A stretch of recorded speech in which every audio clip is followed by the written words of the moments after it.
Hello everyone and welcome to today's lecture. What we're going to be doing today is we're going to be talking about how to make elements so that our character can move around. Now the technical term for that is going to be rigging. And to get into this, we're going to start talking about joints, specifically ones that can be found in Maya and also other softwares. We're also going to be taking a look at the HumanIK, a rig system made specifically for Autodesk software such as Maya and Motion Builder.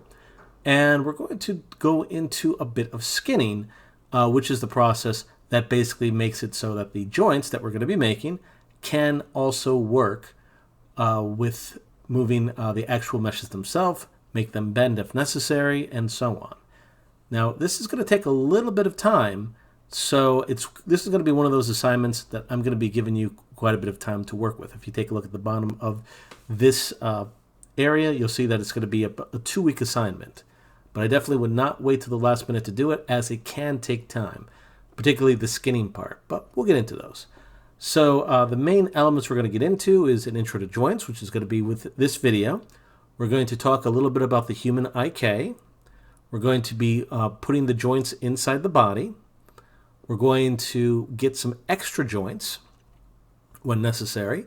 They're definitely going to be needed for the eyes, but you might be able to use them for other purposes as well. We're going to get into how skinning works and a couple things to kind of watch out for. And then finally, we're going to skin most of the body with the exception of the head. So if there's any elements that are connected to the head in those cases, you definitely do not want to skin them yet. There is a reason for this. We're going to be working on facial expressions next week. I want us to take our time with the skinning so we can at least get started now. Okay, so I think that's most of the stuff I wanted to show over here. Besides that, of course, I have the specifications for the homework.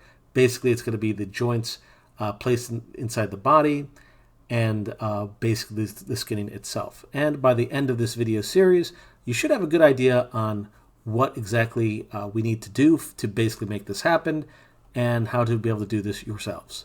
So first thing we're going to do is we're going to open up Maya and we're going to talk about the joints themselves, specifically the joints that we can make specifically for us. And if time permits, I would actually like to put the what the HumanIK is so that you can get an idea of what that's going to entail. Now that being said, if necessary, we can make another video for that. But it does take a little bit of time to get through here, as you can see. Okay. Now, to get the ball rolling, so to speak, or to get the joints created, you need to go into the little drop down that's over here. And we need to actually switch our area. Now, the area we're going to be switching from modeling is going to be a section called rigging. So you should see that right below the modeling area over here. And once that's done, you'll see these areas change completely. So that's basically one of those things that's kind of a good thing for this. And to actually get the joints created, you're going to go to skeleton, and most of the main joints that are necessary can be found over here. Now, to get this ball rolling again, to just create a joint, or basically a bone, we're going to click this first. Now, before you do, something I would strongly recommend you check first, although it's unlikely that this is going to be changed on your computers, but it's always a good thing to double check. Go to Display, and Animation. Now yours might look a little different than mine if you turned off the presets or something like that, but the animation is still going to be the same relatively, and you want to go to Joint Size. Now once you go into Joint Size, I'd recommend, at least to get started, put this at 1, but to give you an idea of what this is, and I'll leave this on so we can see it. Joint size entails how big your joints are going to be visible. Now, just a bit of a heads up, the joints can be big or small, according to this, but no matter what you do, it's still going to work the same way. So I definitely would not recommend scaling in any way, shape, or form anything you're going to be seeing to this point. So if you learn anything else from today, definitely no scaling of joints. I know it seems a little silly to put it like this, but it's that kind of important. It's very important to keep that in mind. And if I have to put that up again, I will be happy to do so. But anyways, now to create the joint again, as I said before, we're going to go to Skeleton, Create Joints. Now, a little bit of a heads up on how this works is it's very similar to that of the curves that we worked with before in Maya. Basically, you need to make sure you're on a very specific view to make this work. So, for example, if I want to make something like an arm, I could basically make it like this, and then the last joint I just right-click, and then it's done. So that's basically how a joint could be made. Whereas if I was in the perspective view, and I tried to do the same thing, so by the way, you could go back to this little joint over here, and I could click anywhere till the cows come home. I ain't going to see anything. But the moment I go to the actual grid, that's where I should start seeing some stuff. Yeah, there we go. And as you can see here, it's very specific. So you got to be very careful with this. But anyways, so this is basically what a series of joints looks like. I can move it around like so. I can rotate it. And what you're seeing here is the main parent of this little joint hierarchy. In fact, if I go to the outliner, you can basically see what's connected to what. And basically the way this is set up, if it's further outwards, it basically means it's lower on the food chain, so to speak. If it's higher, or basically kind of face around the left section, it basically means it's higher in the hierarchy. So if I go down here, this is the lowest on the totem pole. This is a little higher, this is a little higher, and this is a little higher over here. So basically what that means for us, or what's important for us, is I move this, everything that's a child to it basically moves with it. I choose this one, as you can see over here, and this one does not move, but everything else here does. So that's important to kind of keep in mind. And same thing here. And ditto. Now, one thing you might want to watch out for when you're trying to make adjustments and changes, if possible, keyword is if possible, you want to try and keep rotations instead. Now, before I go any further, I did preset something in here that I'm going to undo so that we can all be on the same page. And that is, this is usually put to world coordinates. This is basically how the main rotation and movement and all that other stuff works. But what I usually do for rigging is, again, I double-clicked my move tool so I could get this up. And it wouldn't be a bad idea to make sure my symmetry is off. Yep, it is. Very good. If I hit the drop-down over here and change this to object, you'll see that the orientation, the axis orientation, is facing to where the joint is. So if you have to make a joint bigger or smaller, this is actually a better way to go. And let me show you the reason why. It mostly has to do with the rotation elements. So in other words, if I want this to rotate like an actual joint, then if this is like an arm rotated, this is going to work a lot better for me. Whereas the actual world coordinate is going to break my arm in half. Ugh, that would definitely not be a good sight to be or to have. So again, I'm hitting the drop down, putting this to object, and my rotation will be considerably more convincing, or at least be a little bit more atomically correct. And that's what we're trying to get as best we can. Because again, if I try to move this upwards, for whatever reason, and I try and move this again, that does not look like it's in a good place. So in short, there's going to be situations where we're going to want to move our object or our main parent, and usually moving the main parent's not the problem. This you should be able to move with relative ease. It's the children beneath it which you usually have to kind of watch out the orientation, or basically how this area is going to be done. Now, in some cases, although I'm not a big fan of doing this sometimes, you can fix it somewhat by going to skeleton, orient joint, and sometimes that'll actually fix things up a little bit. But it can only help so far. So your best bet, if possible, is if you need to make a joint bigger or smaller, just try to use the orientation that's already here. But when you're done, you can put this back to world if you wish. Now I want to show you some other elements that kind of go with joints as well. So for example, if I find out that, well, I got too many joints over here, you can get rid of a joint by going to skeleton, In fact, you could actually just click this up here because we're going to be using this a lot. Okay. And by the way that I got that, I hit the drop down, I hit this little gray box, or gray rectangle is better said, and I got this little floating box over here. So if I want to get rid of a joint, I select the joint itself, and there should be an option for remove joint, and that gets rid of the excess joint that was unnecessary. If I need to add a joint, I can use the insert joint over here, and I can click and drag. Well, first it helps if you select what you're going to be using. I can use the insert joint here, and I should be able to bring this in. Oh, there we are. Yeah, it's a little bit picky when it comes to actually making elements. So if you don't get it right the first time, try it again until you get the results you're looking for. So that ends up working pretty nice. And if you do want to get rid of joints as well, you could either use the remove joint, which usually gets rid of elements safe, or alternatively, you could just hit the delete key and that also gets rid of it.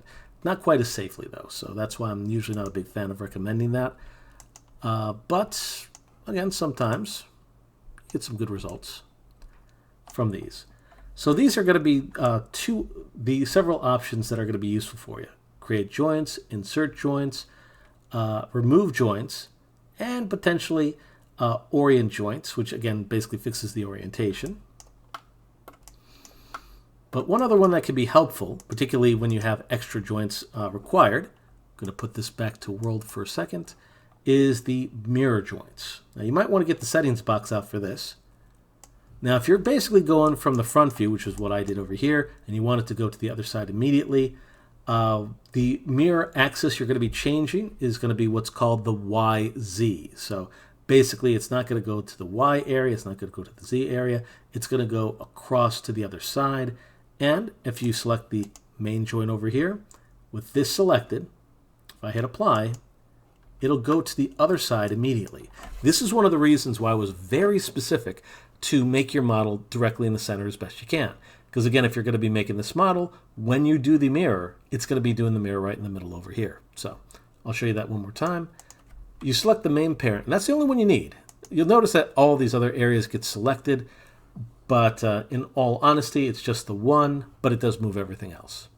But once that's done, you actually select the one over here. You go to mirror joints, again, hit the settings box, make sure it's YZ. This is going to come up a lot, so definitely remember that orientation, which will help if I actually get rid of. There we go.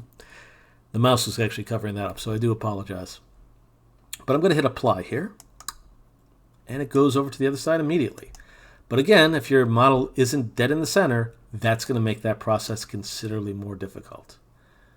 So that's pretty much most of the stuff I just wanted to talk about with this. Oh, there is one more thing that I want to show you with this that's going to be very important. So I'm going to make myself a little bit of a spine. Now, by the way, you don't have to make all these joints over here. I just wanted to give a brief demonstration on how this can work. So I'm going to create myself a little bit of a spine of sorts. And I'm doing this on the side view. Depending on what you're making will determine on which one of these different type of joints you choose.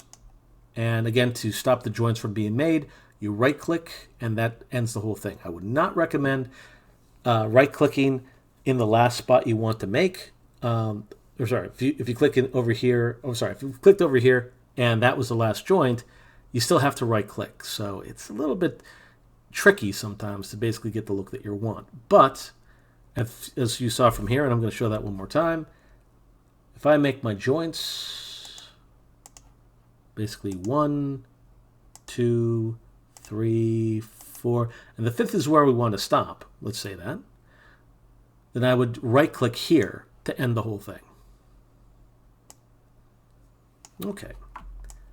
Now, there's going to be a part where we're going to need to attach joints with their proper sections. So for example, if this was the joint of our spine, we would want to join both this and this to here. And we'll just say that the spine ends in this case or in that case, and so on. The way that you could basically put both of these joints on the spine is you first select what you want to connect, or the child, to what's going to be the main controller of it, or in this case, the parent. And then, once that's done, you should be able to connect them both simply by hitting the the P for parent button. Yeah, so if you just hit P, this basically goes way faster. But if you feel that you want to be a little extra cautious, edit, and then parent will do the same thing. Bam. Now the way that this works, and I think that hopefully you kind of get the idea for now, you'll see that this has this little indicator showing that these are now connected. It's almost like an arrow basically saying what's going to be controlling what. This is going to control this one. And this is also verified when I select this joint. This area is now highlighted. So I'm going to do it again.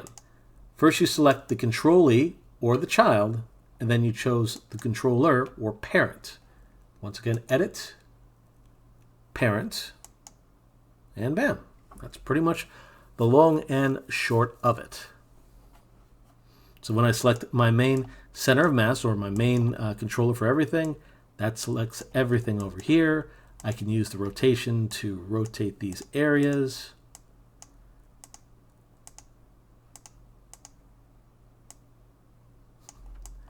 And so on. Keeping track of how each of these parts are going to go. Now, again, the good news is for what we're going to be doing, we're not going to have to worry about making every single joint ourselves. We're going to have a little bit of help with that. But what I'd like you to do before I go any further is just take a moment and go over some of the stuff that I've just gone over in these cases. Try and make yourself a little bit of a half a human here if you can. So first, you hit the drop down over here, change this to rigging, and then go to the skeleton. Again, create joints creates the joints themselves. Insert joints makes new joints in case that's necessary. Remove joints gets rid of anything that's unnecessary. Orient joints can help when the rotations are a little bit weird. Usually they don't work on center of mass areas, so just be cautious about that. Mirror joints basically takes joints from one side and puts it to the other. And that's pretty much the main ones I wanted to show. Oh, joint display. Again, I got that from display. Animation, joint size. Basically makes the visible joints bigger or smaller. So if they look something like this, which is definitely going to be a royal pain in the butt, you could turn this down to about a value of 1, at least for what I have over here, and it should make things much easier. So that's the long and short of joints. So I'm just going to wait about 5 seconds, give everyone a chance to pause, and we'll move on to the HumanIK so you have an idea of what that entails. Okay, so let's get to the HumanIK, just so you have an idea of what's going to be going on with that. By the way, when you select the main joint over here, it does delete them all, so I'm going to get rid of this for now. Okay. Now what we're going to do now is we're going to take a look at the HumanIK area. Now the HumanIK can be found in Maya if you go to this little area over here. It almost looks like a little AOL dude, just white and a little more roundy in some areas. But this is going to be the HumanIK area.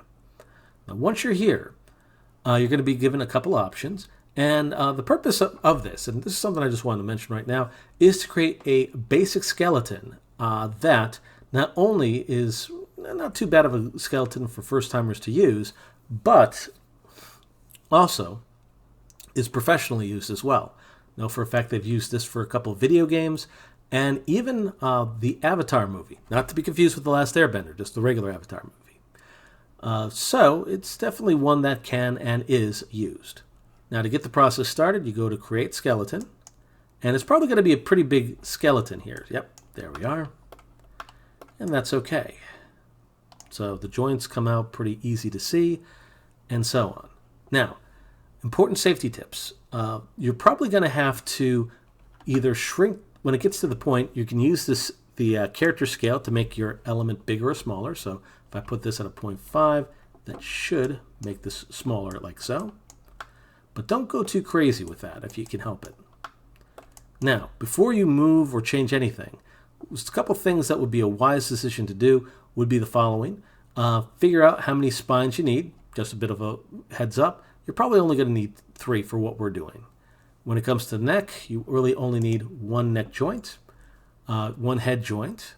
Now, if you decide you want to get more complicated with it, you can, but this should be able to fulfill our purposes. Roll joints, this is one of those things that I would recommend putting in when you get more familiar with the rigging process. I would not put this in right now, but what they do is they help with the skinning process, or make these rotations of your arm a little bit more realistic. But for our more simpler characters, these are a little bit overkill. Now, when it comes to the finger bones, basically you are going to need your index, ring, thumb, middle, and pinky, with the nice little option of extra being here just in case you need it. Now, there are also options for number of bones. I would keep this at 3. I gotta be honest, for most of this stuff, you should be good with what this gives you. I would only recommend toe bones if you have enough toes to actually make that, but a toe base should be more than enough for our purposes, so I wouldn't even bother with any of these. So the good news is, for most of our purposes, what we have here should be good. So once you have the general amount of bones that are necessary, I would strongly recommend you lock this up. So it might take a moment, but here's the reason why. If you don't lock up these joints, when we eventually use the mirror option, and I'll show you how that is going to work in a second, it's basically going to shrink up your skeleton. If we have a moment or two a little bit later, maybe I'll fire marshal bill this so you can see exactly what happens if you don't lock this up properly.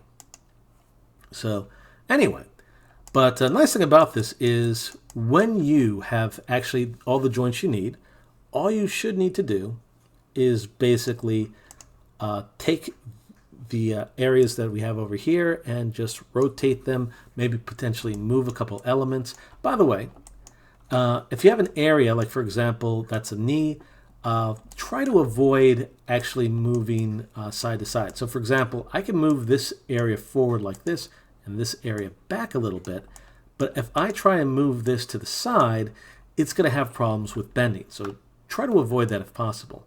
But adding a little bit of a bend section is not so much of a bad thing. So I can add that without a problem. But once again, the area that's going to bend is going to be coming toward me. In other words, this way.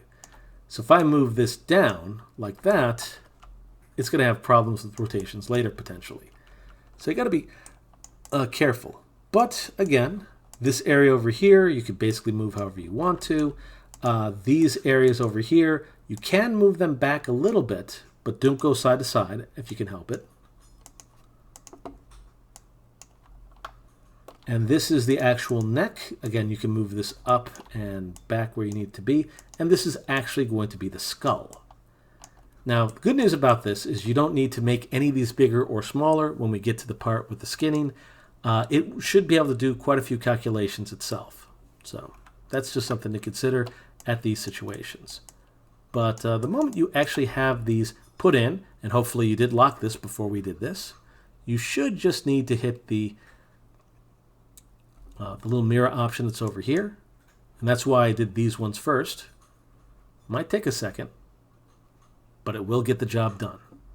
So instead of having to remake all those bones and all this other stuff, all you need to do is just place the bones where they need to be, and it should do the job for you. But bear in mind, it does have to be on this side. This is our right, our character's left, to make that work. And the last thing that just needs to be done here, at least for the rigging part, at least for the bone rigging part, is just a quick little test to make sure our controllers are working. Easy enough to do. In the HumanIK, and by the way, this is just a very quick overview on how this is all working. I am going to go over all this in detail momentarily. So in the source area, you can go to Control Rig, and a bunch of controllers will suddenly appear. And it has controllers for pretty much everything. It has controllers specifically for the arm, like this. We can rotate. We can select the hand over here. We can move this around. This is using a combination of IK and FK. This one over here, this one basically goes up and down when we use the FK controller, aka this little ring. And this is stuff that we can use or practice around with when we get to that point.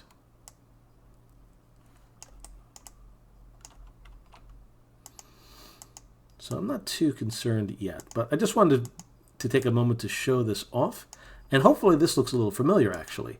Reason why I'm saying that is this is the same bone structure that I had everyone use before. So with those characters that we tried to make ourselves, this is pretty much the same vein. But yeah, this bad boy is ready to go and animate. So that's pretty much, again, kind of a general overview of everything that we're going to be doing, at least in terms of bones. Now, when we get to the skinning, that is going to get into some new areas. So just a little something to kind of keep in mind. Okay, so this is where we're going to end this video. Next video, what we're going to be doing is we're going to actually be putting the bone structure inside the 3D mesh itself, and we will be, if time permits, add some extra bones in case you find them necessary, and then we'll get into the skinning process. So I'll see you all on the next one.